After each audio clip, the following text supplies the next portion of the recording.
नांदेड जिल्ह्यातील एका गावात मध्यरात्री लागलेल्या भीषण आगीने एका कुटुंबाचा संसार अक्षरशः राख झाला आहे.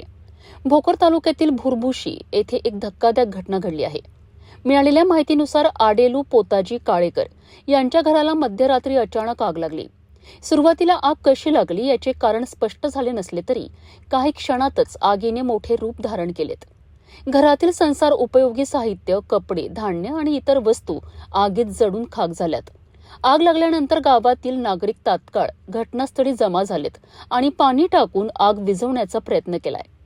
मात्र आगीचे प्रमाण मोठे असल्यामुळे घरातील बहुतांश साहित्य जळून गेलेत.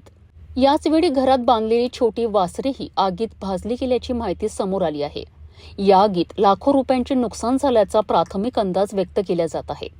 या घटनेमुळे काळेकर कुटुंबांचा संसार पूर्णपणे उद्ध्वस्त झाला असून ग्रामस्थांनी प्रशासनाने तात्काळ पंचनामा करून आर्थिक मदत द्यावी अशी मागणी केली आहे. जळून गेल्यामध्ये वासरं ढोरं सगळी नुकसान झाली बापू. येऊन मदत करून आम्हाला काहीतरी देणगी दिल्यानं माझ्या लेकाचं संसार चांगलं होते बापू.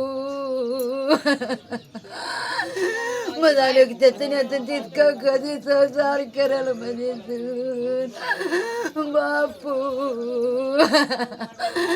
बापू आमच्यावर एवढं देव कसं कोपलं बापू.